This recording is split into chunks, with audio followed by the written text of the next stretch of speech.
C'est mon mix. Je m'amuse chez moi sur l'iPad à faire des mix comme ça, non, c'est vrai? C'est un porno. Vous voulez réécouter? Vu que c'est un porno, ce truc. Mais non. Mais c'est moi qui ai fait ça sur l'iPad. Attendez, je vous fais réécouter.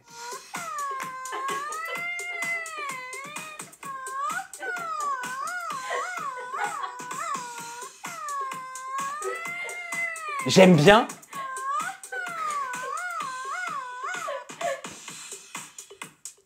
Bref, on se retrouve tout de suite ensemble pour une vidéo FAQ. Bah ouais, c'était un petit moment où on rigolait entre nous. Vous connaissiez pas ce talent? Je mets des gros guillemets bien sûr. Donc vous l'avez vu, FAQ, mon équipe avec qui je travaille, qui sont d'ailleurs derrière en régie, c'est eux qui ont sélectionné toutes les questions que vous avez postées, que vous avez mis sous les posts qu'on a fait sur les réseaux sociaux. Donc je suis là pour répondre librement à tout. Je voulais juste vous dire, faites pas attention si vous trouvez que j'ai les yeux gonflés ou autre. Oui, c'est parce que j'ai 2 chalazions, un à chaque œil. C'est douloureux, ça fait mal, mais je suis allé chez l'ophtalmo, j'ai un traitement, donc si je suis un peu gonflé, ne m'en voulez pas. Mais ça va, je vais pouvoir assurer normalement et répondre à toutes vos questions. Alors, la première question, c'est avec quel candidat de télé-réalité es-tu vraiment proche? Je suis désolé de te décevoir, mais je ne pourrais pas me permettre de dire que je suis proche intimement avec un ou des candidats de télé-réalité en particulier, parce que, ouais, dernièrement, allez, on va voir large sur les semaines qui sont passées, les mois qui sont passés, je me suis rendu compte que même certaines personnes avec qui je me croyais proche, enfin qui se disaient amis, voilà, où il y a toute confiance, bah, je me rends compte que ces personnes-là, elles ne sont pas forcément là au moment où tu as besoin. Et c'est très décevant.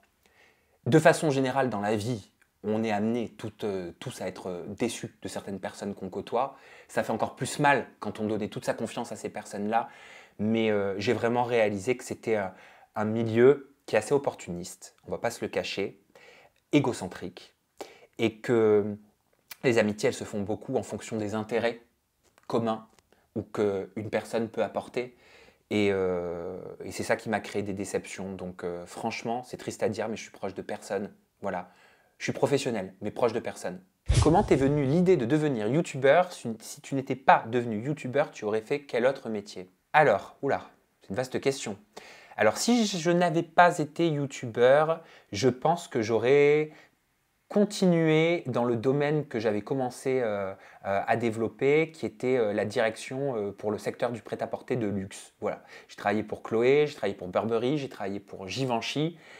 J'étais tout fier avant de commencer YouTube parce que moi, mon objectif, c'était de devenir directeur de ma propre boutique. Depuis que je suis très jeune, j'ai beaucoup d'ambition et je veux en fait monter les échelons rapidement. Ouais, et c'était pareil quand j'étais dans le prêt-à-porter de luxe, puisqu'à 24 ans, j'ai réussi à devenir directeur adjoint de 3 boutiques Burberry. C'était hyper jeune, 24 ans, je ne m'en rendais pas compte sur le moment. Pour moi, c'était tout à fait normal parce que je m'en sentais les capacités. Je savais que je les avais parce que je travaillais pour.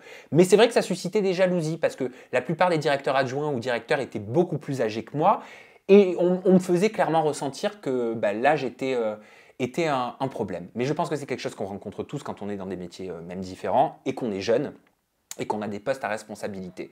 Et donc, si tu veux... Oh, elle est compliquée cette question parce qu'en fait, j'ai commencé quand je suis arrivé à Paris, j'ai fait le cours Florent pour devenir comédien. Je pensais que je voulais devenir comédien, mais en fait, je ne savais pas à ce moment-là que je voulais régler un gros problème de timidité, mais de timidité extrême, de timidité maladive. Alors attention, je ne crache pas sur ce parcours-là parce que ça m'a énormément servi pour ce que je fais aujourd'hui et puis pour tout simplement plus être timide, être dans ma bulle, quoi. C'est pour ça que je peux être devant vous aujourd'hui. J'aimerais beaucoup revenir à la comédie, c'est quelque chose qui me ferait énormément plaisir. Je m'en sens prêt aujourd'hui, ce qui n'était pas le cas avant. Mais en gros, je pense que j'aurais aimé être comédien ou alors être directeur Europe pour une marque de luxe et après directeur monde. Pourquoi tu ne réponds pas à Angèle qui t'accuse de lui avoir conseillé un avocat corrompu? Alors... Une petite pause montage s'impose et je vous explique tout. Alors au départ, je voulais pas répondre publiquement, même si ça me démangeait de rectifier les mensonges que j'ai découverts sur les réseaux sociaux. Ceux qui me connaissent bien savent que ma ligne de conduite depuis plus de 6 ans sur YouTube fait que je me refuse à rentrer dans ces jeux-là. Ensuite, pendant que j'étais en train d'enregistrer cette FAQ, je me suis dit que j'allais répondre et je l'ai fait parce que j'avais envie tout simplement que vous sachiez la vérité. Mais ce qu'il faut que vous sachiez, c'est qu'après avoir tourné cette vidéo, j'ai découvert encore des nouvelles attaques, même sur mon équipe. Je suis désolé si je peux pas éponger complètement votre curiosité, et je la comprends cette curiosité, mais le dossier, il est aujourd'hui dans les mains de mon avocate qui s'appelle Maître Clotilde Biron.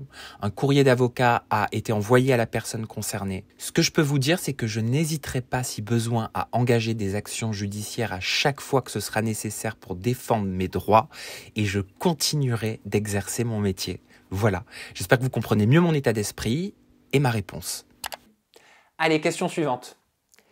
Y a-t-il quelqu'un qui t'aide à ne pas prendre la grosse tête vu ta notoriété? Alors moi, cette question, elle m'étonne énormément parce que c'est une question que je la comprends, t'inquiète, hein, mais c'est une question que je me pose même pas. C'est-à-dire que jamais ça m'est venu à l'idée. Je crois que j'ai jamais pris la grosse tête et je pense que je ne la prendrai jamais, même s'il ne faut pas dire jamais. Déjà, je vais vous expliquer pourquoi. Je travaille beaucoup, mais vraiment. C'est-à-dire que je suis au boulot le matin très tôt, vers 7 heures, et je pars relativement tard. Généralement, j'ai que le dimanche pour me reposer. Si le dimanche, je ne suis pas dans mes notes en train de marquer des choses pour le Haja de la semaine d'après ou autre. Donc si tu veux, j'ai pas le temps. J'ai pas le temps de me réjouir d'une notoriété, d'une célébrité, de je ne sais quoi. J'ai pas le temps de me réjouir de ça. Donc je ne m'en rends pas compte. Ça, c'est la première chose. Après, il faut savoir que je ne sors pas. Je ne vais pas dans les soirées, peut-être à défaut, mais je ne vais pas dans les soirées dans lesquelles on m'invite, je ne vais pas dans les soirées d'influenceurs, je ne vais pas dans les soirées, les événements organisés par les marques, ou alors c'est vraiment extrêmement rare. Au contraire, j'aime pas ça. J'aime pas le m'as-tu vu. Je n'aime pas me montrer. Je n'aime pas me mettre en avant de cette façon-là. Moi, ce que j'aime, c'est travailler, aller jusqu'au bout de mes propositions et mettre mes vidéos en ligne et passer du bon temps avec les gens avec qui je travaille. Voilà. Et en plus, vous savez que je suis un gros stressé. Donc, si en plus je dois me rajouter des soirées, des machins de faut se montrer, faut faire genre, faut faire ci, faut faire ça, franchement, ça, non, pas du tout. Je pense que, attention, je critique pas. Parce que j'aurais pu me laisser aller à ça si j'avais été plus jeune, genre à 20 ans. 20 ans, j'aurais kiffé. À mon avis, j'aurais été genre table VIP, bouteille de champagne et tout. Peut-être que là, ça m'aurait monté à la tête. Quoique, avec les parents que j'ai, je pense pas. Mais aujourd'hui, je suis tellement posé que c'est vraiment... Tout ça est très très loin de moi. Moi, tout ce qui m'importe, c'est faire mon travail. Bonjour Sam, je trouve que tu es une personne inspirante. Quelles sont les personnes qui t'inspirent? Alors, je suis sûr que la première, elle ne va pas être étonnante, mais je vais vous expliquer brièvement pourquoi. Britney Spears. Ben, je sais que ça peut paraître très étrange, mais... à mes yeux, Britney Spears est une icône intergénérationnelle avec qui a créé malgré elle un véritable mythe. Voilà. Et elle me touche. Cette artiste me touche parce que c'est comme si elle était devenue une pop star alors qu'elle ne le voulait pas. Et c'est comme si elle subissait quelque part tout ce qui lui arrive parce que derrière, il y a une grosse machine à fric. Et il y a dans ses yeux quelque chose qui me touche, quelque chose que j'arrive pas bien à expliquer, qui est du domaine de l'émotion. Et c'est pour ça que je suis admiratif de cette carrière, en fait. Ensuite, bah, mes parents. Je suis désolé, ça fait kitsch, mais j'ai une grande admiration pour mon papa. Alors, ceux qui ne le savent pas, mon papa est né sourd, quasiment. C'est-à-dire qu'à l'âge de 2 ans, il est devenu sourd complet. Donc, j'ai passé toute mon enfance à articuler énormément, que mon père puisse me lire sur les lèvres. Et malgré cet handicap, il a réussi, peut-être qu'il avait des choses à se prouver, mais il a réussi à monter une société spécialisée dans l'électronique. Et aujourd'hui, il a plus de 135 employés, donc il fait vivre aussi pas mal de familles. Et j'ai toujours été en admiration face à ça, parce que malgré la vie qui lui a mis des bâtons dans les roues, malgré le handicap, il a voulu aller au-delà, pour des raisons qui lui appartiennent. Peut-être que c'est pour se prouver certaines choses, peut-être que c'est pour montrer qu'il était capable de faire comme les autres, si ce n'est plus. Et je suis admiratif de ce parcours-là, parce que je ne sais pas si moi j'aurais eu le courage de faire tout ça avec un handicap aussi sévère que celui-là. Ensuite, ma maman, parce que bah, comme toutes les mamans, c'est une femme admirable je pense que c'est grâce à elle que j'ai les pieds sur terre. Tout simplement. Voilà, j'ai reçu énormément d'amour, j'ai baigné dans un cocon d'amour et je suis admiratif de tout cet amour qu'elle a donné à ma sœur et à moi, à son niveau aussi, malgré les handicaps qu'elle a eus dans la vie. Alors, ce n'était pas des handicaps physiques. Sa propre mère l'a abandonnée quand elle était toute petite. Elle s'est fait élever par une belle-mère et un père qui ne s'occupait pas du tout d'elle, qui n'était pas présent, et une belle-mère qui les tabassait, elle et sa sœur, et qui les enfermait, qui leur ont fait une vie d'enfer et qui leur ont fait ne pas avoir d'enfance. Et malgré ça, ma mère nous a donné tout l'amour du monde et je trouve que c'est la meilleure des mamans. Pourquoi tu invites pas Dylan Thierry pour vous expliquer? Bah parce que j'ai pas envie de lui donner les 10 000 € qu'il m'a réclamé pour venir sur le plateau. Tu travailles pour Magali? Non, je travaille pas pour Magali, je travaille pour moi, je travaille pour ma société qui s'appelle 2ZS Productions. Et puis pourquoi tout le monde devrait travailler pour Magali? J'ai jamais compris ça. Pourquoi tu as une dent contre Maëva, tu parles toujours d'elle en mal? Alors j'ai pas de dent contre Maëva et je parle pas toujours d'elle en mal parce que la preuve en est sur un des derniers Aja, on a parlé de son programme Dressing Tour et je disais que c'était génial et que j'étais enfin content de la voir dans un vrai projet et dans un vrai programme comme celui-ci plutôt que dans les polémiques auxquelles on est habitué. Ça c'est la première chose. Ensuite, je peux pas avoir de dent contre Maëva parce que déjà Maëva, mis à part l'avoir reçue quelques fois en interview, je la connais pas plus que ça. Et puis c'est surtout que ce n'est pas Maëva qu'on juge quand on est par exemple sur le plateau d'Aja. On juge, on commente, on débriefe, on donne notre avis sur les polémiques qui ont été quand même, on va pas se le cacher, souvent suscitées par elle. Je vais pas en faire l'énumération exhaustive quand même. Faut donc garder à l'esprit que Aja c'est une émission de talk, que vous nous demandez d'analyser, de décortiquer la sphère télé-réalité en étant le plus authentique et le plus vrai possible. Et que ce n'est pas nous qui créons à la base ces polémiques. Nous parlons simplement de ces polémiques et de la personne qui est liée à ces polémiques. Ton plus grand rêve dans la vie, il est simple, être heureux, tout simplement. Aujourd'hui, j'ai pas trouvé le bonheur. Voilà, je me sens pas complètement heureux, complètement épanoui dans ma vie. Attention, hein, je me plains pas du tout, hein, j'aime ma vie. Mais je suis dans cette quête de bonheur. Est-ce que le bonheur ultime, il existe vraiment? Je ne le sais pas. Est-ce qu'on peut un jour, au cours de sa vie, connaître et faire l'expérience de la plénitude totale? Je ne sais pas non plus, mais le fait est, c'est que ouais, je recherche ça. Tu m'inspires beaucoup. Comment te vois-tu d'ici 5 ans, professionnellement et personnellement? Déjà, je te remercie. Alors, professionnellement, je ne sais pas du tout. Je vais vous le dire, je ne sais pas du tout. Parce que je traverse une période de remise en question totale, pour être très honnête. Je me sens perdu en ce moment sur pas mal de points. Je ne prends jamais de décision quand je me sens perdu. Mais c'est important d'avoir conscience, pour moi c'est important que je sache voilà, que je ne suis pas forcément dans mon assiette en ce moment, qu'il faut le prendre en compte et que les pensées qui peuvent me traverser l'esprit ne sont pas forcément des pensées définitives que je partagerai dans les semaines à venir ou les mois à venir. Je ne sais pas si vous me suivez. Voilà. Ce que je veux vous dire, c'est que je suis précautionneux avec mon état du moment. Donc professionnellement, je ne sais pas. Parce que c'est vrai que j'ai des aspirations pour te répondre personnellement. J'ai des envies de nature, j'ai des envies d'être plus proche des animaux, j'ai des envies d'être plus proche de ma famille, j'ai des envies de vrai. Et c'est vrai que la télé-réalité, ce n'est pas forcément l'univers le plus vrai et l'environnement dans lequel on est le plus dans un cocon de bien-être. Voilà, ça vous le savez, je ne vous apprends rien. Donc c'est vrai que tout ça me fait me poser des questions. Mais pour l'instant, j'ai des objectifs sur les 2 années à venir et je sais exactement ce que je veux faire professionnellement et personnellement sur les 2 années à venir. Et vous allez être surpris, je pense, sur pas mal de tableaux. Avec quel candidat de télé tu ne veux plus faire d'ITV? C'est très simple. Il n'y a aucun candidat de télé avec qui j'ai plus envie de faire d'ITV. Tout le monde est le bienvenu pour la simple et bonne raison que j'ai rien à cacher. Même Dylan, s'il n'attend pas 10 000 € de ma part, il peut venir avec le plus grand des plaisirs. S'il a des choses à me reprocher, s'il a des choses à me dire, je lui répondrai à tout. Même Marvin Tillière, hein, qui m'a traité de PD, homo, fils de pute, enfin bref. Je ne vais pas aller plus loin dans les explications. Malgré la plainte que j'ai posée contre lui, malgré le procès qui va avoir lieu à Bobigny le 13 octobre parce qu'il va être jugé pour ses faits et ses propos homophobes à mon encontre qui sont très graves et que je ne laisserai pas passer, même lui, il peut venir, même après le procès, s'il veut demander pardon ou s'il veut m'expliquer pourquoi il a tant de colère. Ce que je veux vous dire, c'est qu'il n'y a personne contre qui j'ai une dent, il n'y a personne que je refuserai. Sabrina, Jinda et Zoubir sont-ils tes employés? Alors non, les mots sont importants. Employé, ça sous-entend un statut de salarié. Or, Zoubir, Sabrina, Jinda, les personnes avec qui je peux travailler, en tout cas sur Aja en termes de chroniqueurs, sont ce qu'on appelle en freelance ou alors ont des auto-entreprises. Voilà, ça veut dire qu'ils me facturent à l'émission, tout simplement. Regrettes-tu d'avoir mis en lumière le mouvement d'Angèle contre les anges? Je ne regrette pas du tout. Et au contraire, j'en suis fier. Et si c'était à refaire, je referais exactement la même chose. Je ne regrette pas de l'avoir mis en lumière parce que sur l'instant T, je pense que cette prise de parole, c'était un besoin.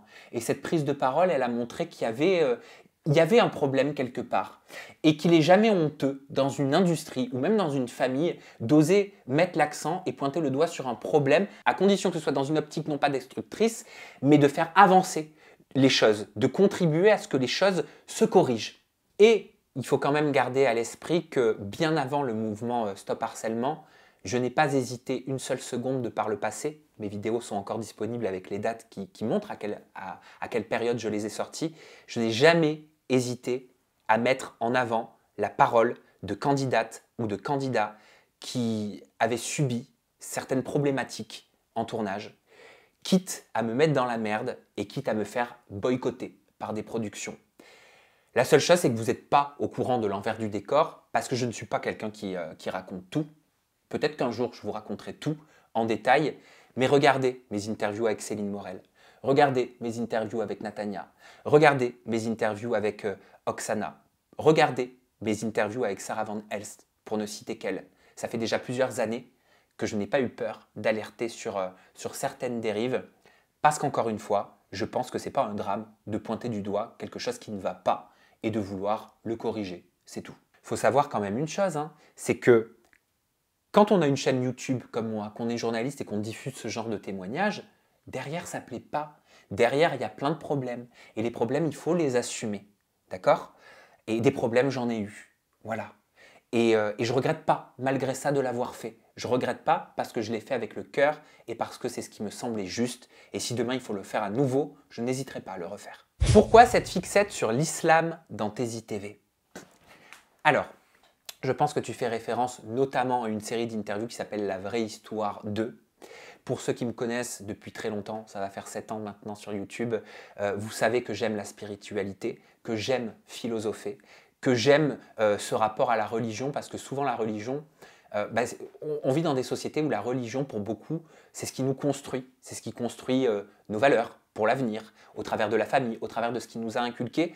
Et ça en dit long aussi sur la façon de penser, sur les agissements d'une personne.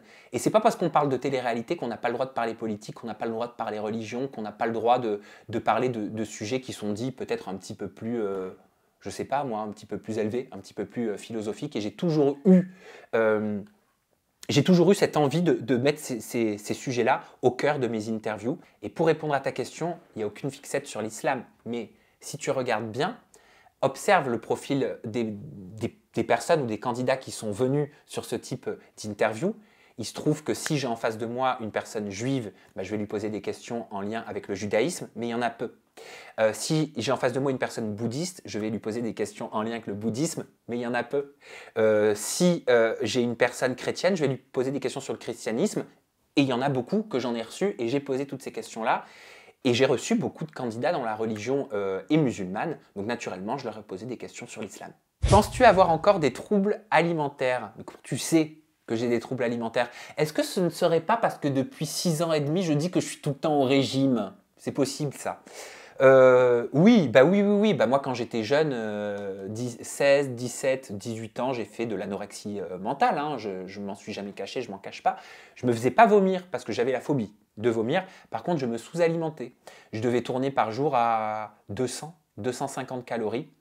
Et j'étais tombé dans un état de fatigue extrême. J'étais à 8 de tension, je me souviens, je me prenais les portes. Quand je marchais, je voyais même plus les portes, je voyais même plus droit. J'étais maigre, j'étais tellement maigre. Je me rends compte que c'était moche, mais je ne le voyais pas à l'époque.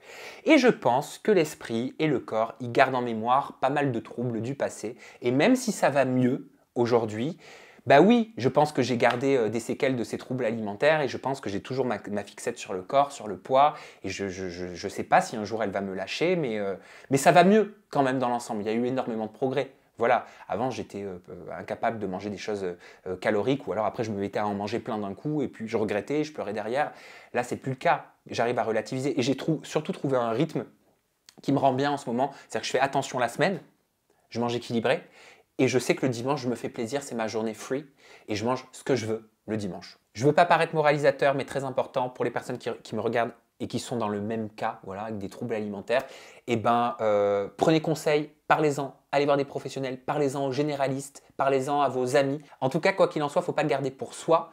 Et moi, je me souviens que même si j'étais dans cet engrenage, j'en parlais avec mes meilleures amies de l'époque. Alors, elles ne pouvaient pas m'aider, parce que personne ne peut s'aider à part soi-même, mais au moins elles étaient au courant et je pouvais en parler avec elles. Et j'avais ce soutien psychologique. Aujourd'hui, assumer être gay au sein de la société, c'est une force ou une faiblesse. C'est une putain de force, parce que c'est pas assumer être gay, en fait, le secret. C'est assumer être soi. Donc si t'es gay et que tu l'assumes, c'est que tu assumes être soi.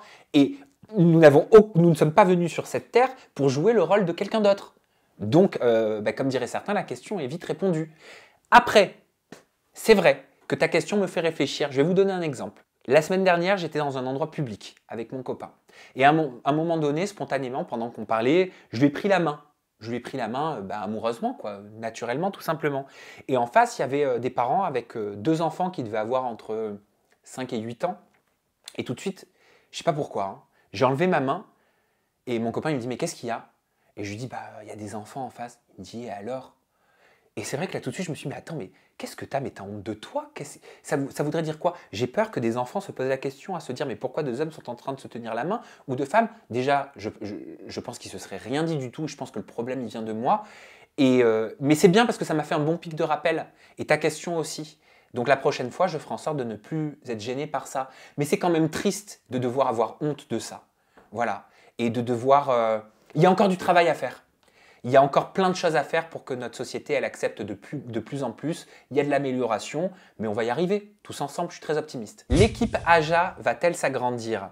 J'espère, bien sûr qu'il faut que l'équipe AJA s'agrandisse. Vous allez voir, hein, vous risquez d'être perturbé parfois. Vous allez voir des fois qu'un chroniqueur, il ne sera pas là, puis ce sera un autre, puis il reviendra la semaine d'après. Il ne faut pas vous faire du mouron, c'est comme ça, c'est la vie. Parfois dans la vie, il y a des aléas aussi. On peut avoir une tuile qui nous tombe dessus, on peut tomber malade, on peut avoir un décès, on peut partir en vacances. Et donc il faut être en lien avec d'autres chroniqueurs potentiels pour pouvoir créer cette super team et pour pouvoir vous proposer différents avis et différentes visions aussi sur le plateau d'AJA. Et mon rêve ultime, c'est d'avoir plusieurs numéros d'AJA par semaine. J'espère qu'un jour on y arrivera. C'est hyper ambitieux. Mais si c'est le cas, forcément vous aurez différents profils qui vous seront proposés. Toujours en contact avec Natania malgré qu'elle soit proche d'Angèle. Alors, on va commencer très simple. Proche, pas proche de qui que ce soit, ou d'Angèle, de Martine, de Chloé, ça peu importe, chacun fréquente qui veut, je ne suis personne pour juger les fréquentations d'une personne ou d'une autre.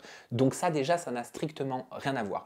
Tout ce que je peux vous dire, parce que c'est la vérité, c'est que j'ai pas eu de nouvelles de Natania depuis toutes ces histoires. Par contre, c'est la seule qui ne m'a pas bloqué depuis le hashtag Stop Harcèlement sur Instagram.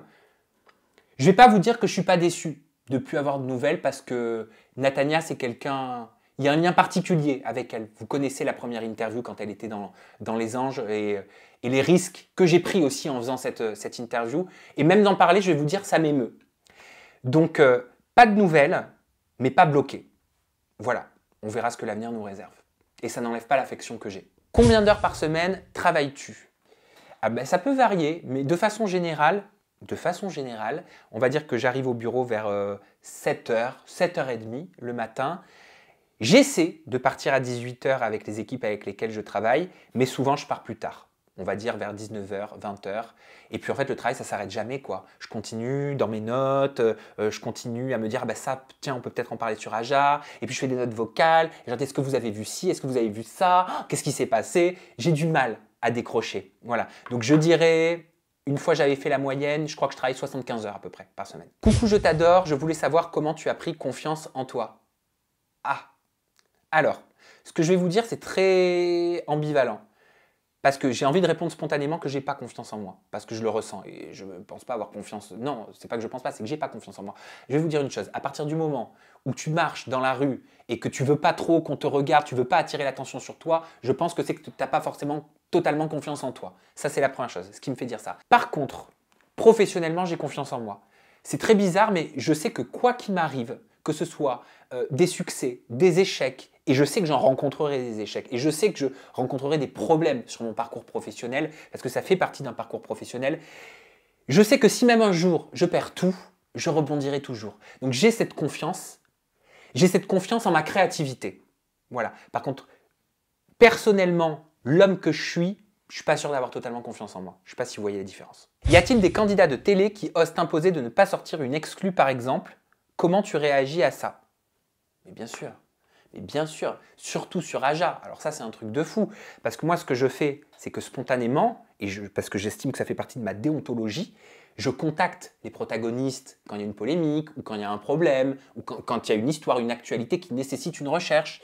Je leur explique, je leur dis voilà, on va en parler sur Aja, j'aimerais te laisser l'opportunité de répondre, ou alors est-ce que tu peux m'expliquer que tes propos ne soient pas travestis en plateau et qu'on puisse relater les bonnes choses. Alors certains ne répondent pas et se plaignent derrière et disent oui, mais c'est parce que je ne lui ai pas donné l'heure, parce que je ne viens pas en interview qu'il a dit ça. Non, pas du tout, parce que ce qu'ils ne vous disent pas, c'est qu'en fait, je les ai contactés et que je leur ai proposé de répondre et que qu'ils aient répondu ou qu'ils n'aient pas répondu, ça ne va pas changer le discours sur Aja, à Camilla. Par contre, des candidats qui veulent empêcher de sortir des choses, oui, bien sûr, moi, combien de fois on m'appelle et on me dit oui, j'ai su que tu allais parler de ce sujet sur Aja, sache que si tu en parles, je ne viendrai plus te voir, ou alors oui, attention, parce que la personne qui est face à moi, elle a 3000 abonnés, moi j'en ai 1 million, donc franchement, c'est de quoi tu parles, parce que sinon, en gros, je vais me mettre cette personne à 1 million d'abonnés à dos, et ben je réponds tout simplement que je ne fonctionne pas en fonction du nombre d'abonnés, mais que je fais les choses en fonction des sujets pour Aja, tout simplement, et de l'actualité. Penses-tu que Julien Guirado a le droit de refaire de la télé-réalité?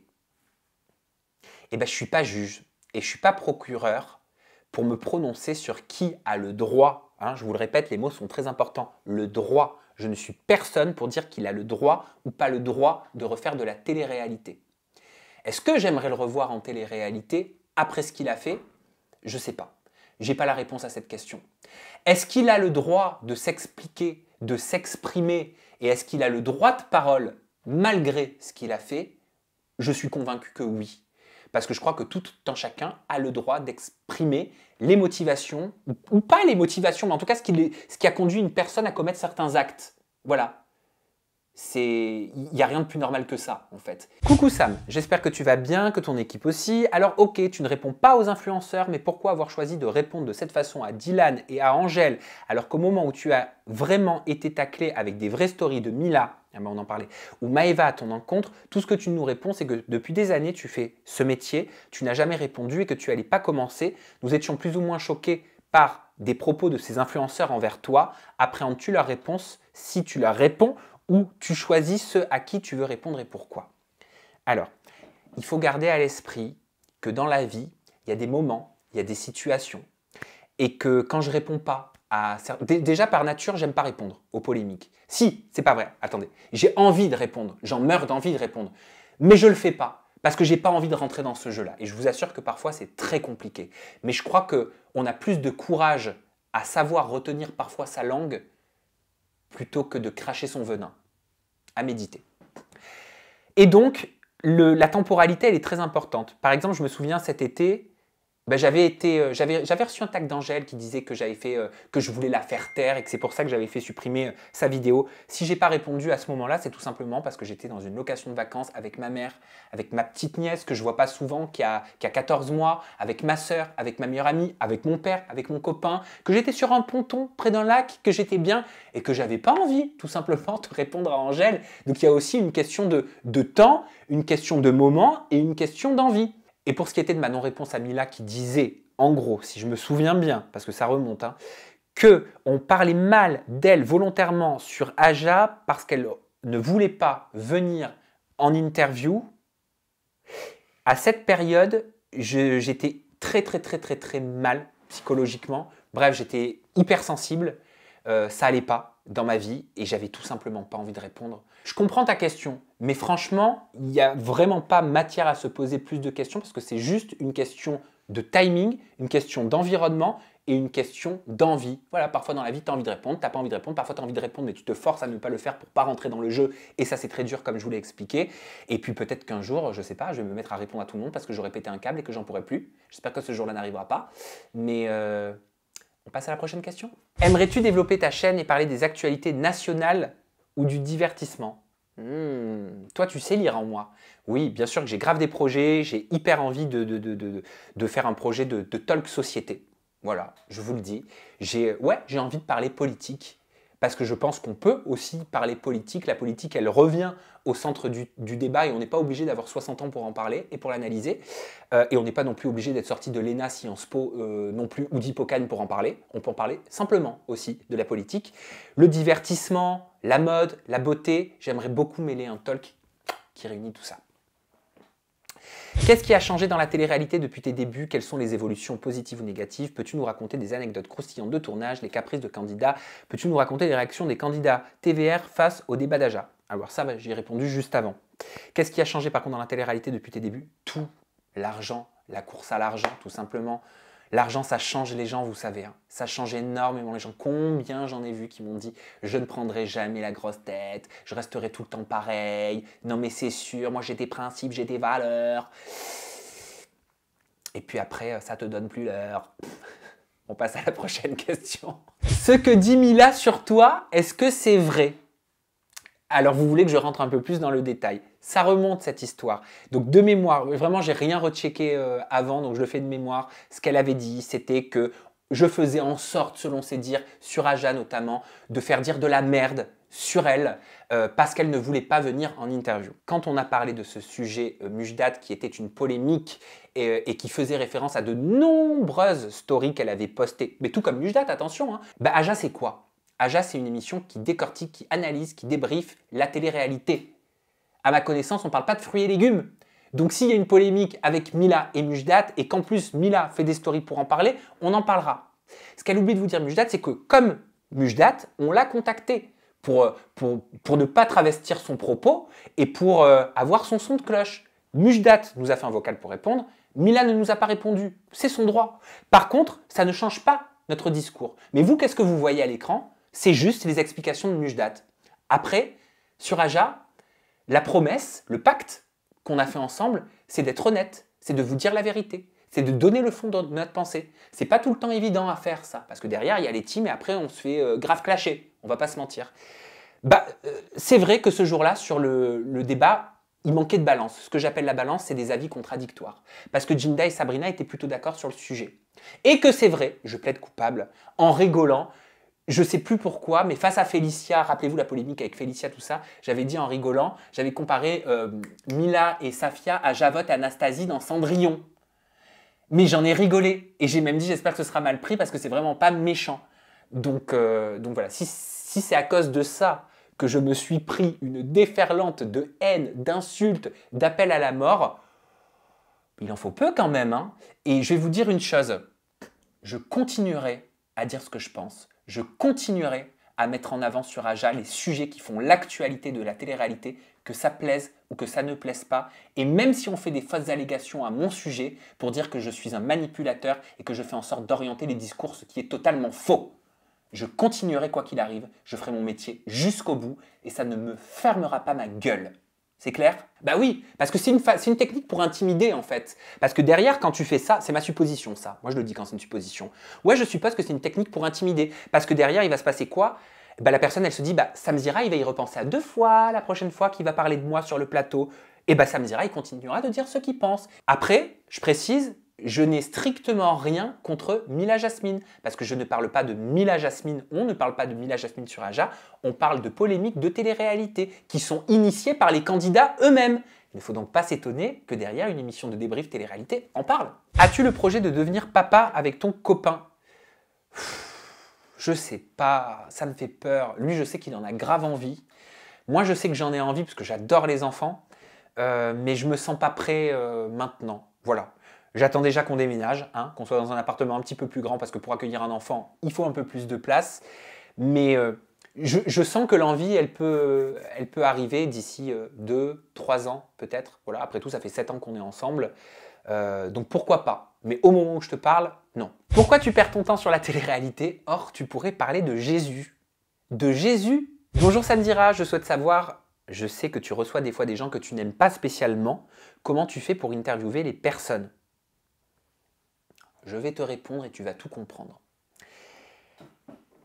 Une hôtesse de caisse dans un supermarché, elle ne va pas refuser de passer les barcodes des aliments d'une personne qu'elle n'aime pas en face d'elle. Elle a un métier, elle le fait, et bah tout simplement, elle va lui passer ses courses. Et ben moi je fais la même chose. C'est pas des courses, mais ce que je veux dire c'est que je suis journaliste. Donc même si j'aime pas une personne, même si j'affectionne pas la morale d'une personne, ben je suis là pour lui poser des questions en lien avec une actualité. Je ne suis pas là pour faire la pluie et le beau temps et pour dire je boycotte parce que j'aime pas. Moi je prends parce que j'aime beaucoup. Sinon ça voudrait dire que je vous imposerais mon avis. Voilà, et ça j'ai pas envie de le faire. Bonjour, puisque tu connais tous les influenceurs, pourquoi tu leur demandes pas d'arrêter les placements de produits qui proviennent de AliExpress et pour le trading? Mais parce que je m'appelle pas Wesley et je m'appelle pas Magali Berda. Quels sont les avantages et les inconvénients de ton métier? Alors les avantages, c'est que je m'éclate, je peux laisser libre cours à ma créativité, je travaille avec des personnes super, on a une super ambiance au boulot et j'adore ça et ça me fait plaisir et c'est pour ça que je kiffe me lever le matin. Et puis parce que c'est palpitant, parce que chaque jour ne se ressemble pas. Voilà aussi, et parce que je suis quelqu'un qui m'ennuie très vite, donc ça me correspond très bien. Et les inconvénients, les clashs, les jugements, les mensonges, les fausses allégations, les suppositions, les vies qu'on te prête, les intentions qu'on te prête, le stress, l'angoisse. Ouais, c'est vrai que pour le coup, ma personnalité, elle va pas vachement des masses avec ce côté-là de ce métier, mais ça en fait partie et je ne me plains pas. Voilà, tout métier ont des avantages et des inconvénients. Pourrais-tu partager ta routine soins cosmétiques avec nous s'il te plaît? Tu as une peau magnifique, merci. Pores invisible, quel sérum utilises-tu? As-tu fait un Brolift ou une blasphéroplastie? Dis-nous tout.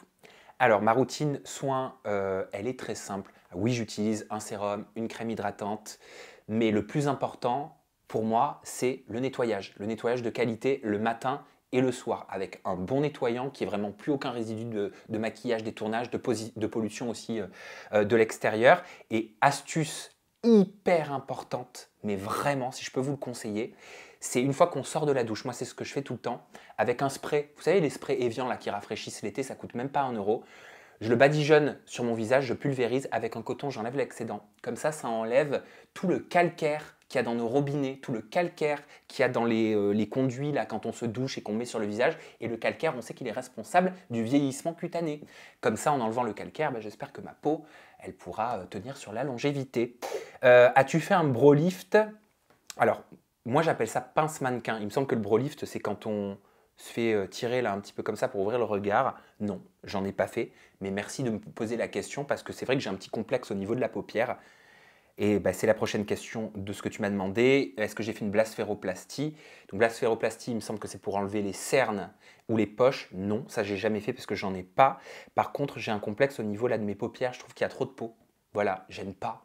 Je trouve ça moche. Donc ouais, j'ai appelé déjà 2-3 chirurgiens pour savoir ce qu'il était possible de faire. Ils m'ont dit qu'on pouvait faire 3-4 séances de laser et qu'après les chairs, elles se remettaient entre elles et ça se refermait. Mais je ne l'ai toujours pas fait parce que j'ai un peu peur. Voilà. Comment as-tu choisi ton équipe? Qui aimerais-tu avoir si tu avais un nouveau chroniqueur? Alors comment j'ai choisi mon équipe? C'est très simple. L'année dernière, quand j'ai commencé à penser à Aja avec Batia, avec qui je travaillais, j'avais en tête Sabrina. Voilà, je ne sais pas pourquoi je voyais Sabrina en chroniqueuse. C'est pour ça que tout naturellement, après l'été, je lui ai proposé. On s'est vu, on a fait des petites réunions, on a parlé du projet. Ça l'a emballé, ça lui a plu. Ça allait aussi avec la direction qu'elle voulait donner à sa carrière. Donc on s'est vraiment entendu là-dessus. Jinda, je l'ai connue au travers de Marine Vindiolet, avec qui je travaille pour la programmation des invités. Marine était l'ancienne stagiaire de Jinda quand Jinda travaillait pour une chaîne télé. Et un soir, en allant sur un plateau, sur TPMP notamment, Marine me l'a présenté. On a commencé à papoter avec Jinda, j'ai aimé sa vibe, j'ai aimé sa façon de s'exprimer et je lui ai très rapidement et spontanément proposé de faire un essai sur Aja. À peine 3 jours après, elle était avec nous, elle faisait son essai. Ça a été concluant et qu'est-ce que je ne regrette pas de lui avoir permis d'intégrer l'équipe et la famille d'Aja. Zoubir, comme vous le savez, je l'ai rencontré en toute intimité. Il est venu chez moi en interview alors qu'il était en pleine polémique entre les princes de l'amour et la police. Et rapidement, c'est vrai que le courant est passé et j'ai vu en lui la possibilité d'être un intermédiaire, une sorte de lien avec le public et je trouvais que c'était une valeur ajoutée pour Aja.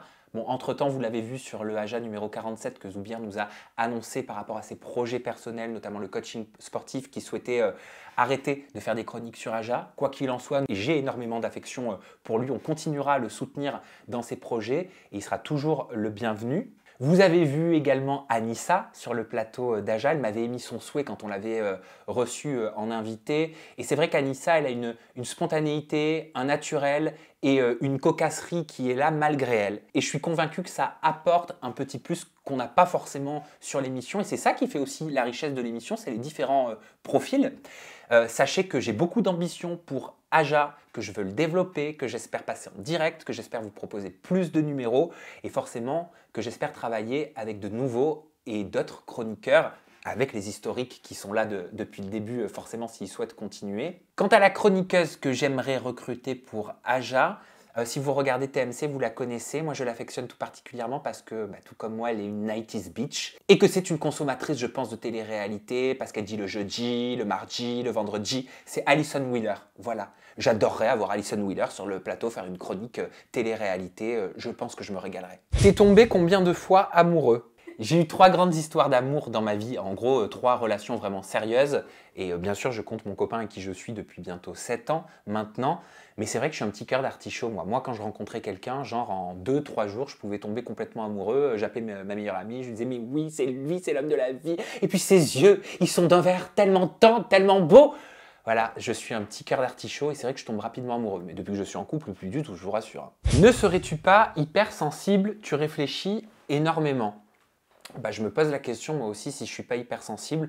Je pense parce qu'en fait, la moindre chose, la moindre petite chose, elle a des conséquences terribles sur moi.